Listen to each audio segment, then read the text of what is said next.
While the LA City Council continues to figure out how to deal with pot dispensaries, an Oakland man has it figured out. Make marijuana legal. He's ready to put it on the ballot now. Richard Lee says he's got more than 434,000 required signatures needed to make the November 2010 ballot. The proposal would legalize possession of up to 1 ounce of marijuana for California adults 21 and older. Residents could cultivate marijuana gardens up to 25 square feet. Local governments would determine whether to permit marijuana sales within their boundaries. If it makes the ballot, will the people vote to legalize pot? And do you think this is a good idea, Charlotte? I think it's a very good idea. And I believe very much in taxing it heavily so that we can offset some of the deficits. And apparently 56% of the people in this state agree with me, and 66% of the people in Los Angeles do. Analysts say that our deficits are going to reach in this state $21 billion in a year and a half, and we can get $1 billion every year off of taxing pot. I mean, Charlotte, that's one thing. Charlotte, what? Now, where did you get the 66%? Did you conduct your own poll?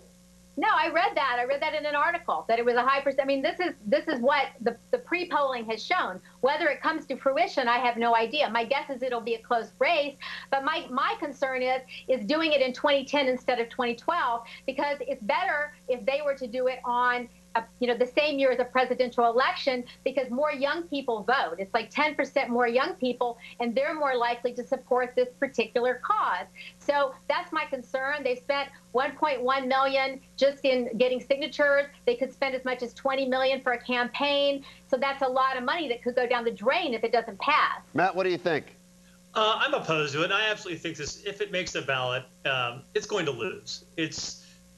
It's one thing to take polls now and ask people what they think, but when you get into the heat of a campaign and law enforcement groups, law enforcement unions start spending money on the ballot, poking holes in proponents' arguments, and raising the specter of the very real dangers of legalizing marijuana and the societal effects of that, I think you're going to see voters changing their minds, and they're going to vote their doubts, and it'll go down in flames. But and it's also flexible. It's flexible. It allows cities and counties to put something different in play. So when you get into a campaign situation, when you get into the nuance, into the forest like that, that is a recipe for losing a campaign, because it's straightforward, simple messages propounded over and over again that win. And I think, again, this is one of those initiatives that polls high initially. But once we also have taxpayers. Taxpayers are hurting right now. Charlotte. Yes. 10 seconds, you get the last word. 10 seconds. Go. Taxpayers are hurting right now. They want to see these deficits paid down. So my thought is this is a good way to do it. And they're going to be more receptive now because of the financial situation we're in. Okay. Have you noticed that when you're watching TV, when a commercial comes on all of a sudden, the sound gets louder? Apparently that issue is so important, it needs to be addressed by Congress. Can you hear me now? Democratic Representative Anna Eshoo from Northern California has introduced legislation to prevent loud TV ads.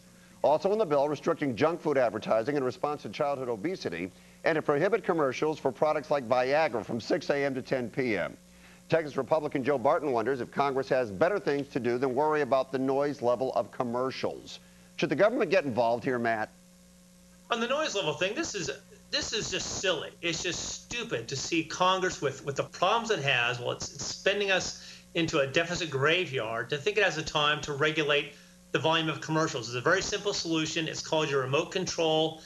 You turn it off, you turn it down. Or if you're like me and you DVR a lot of shows, you just fast forward through the commercials. Oh, bite your tongue, Matt, for commercial television. Don't say that. DVR through the commercials.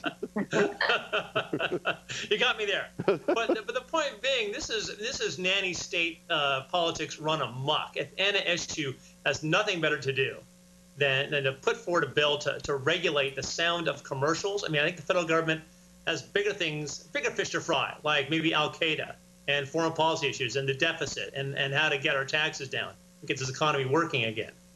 Charlotte? I agree that this is ridiculous. It shows us that the stupidity index is on the rise. We have terror alerts, and now this is like a level 4 stupidity alert. So I think that the reason that apparently 90 Congress people have all jumped on board to be co-sponsors, and I think it's because they want to pass something. They want to go back to their constituents and say, I did something, volume control, I passed something.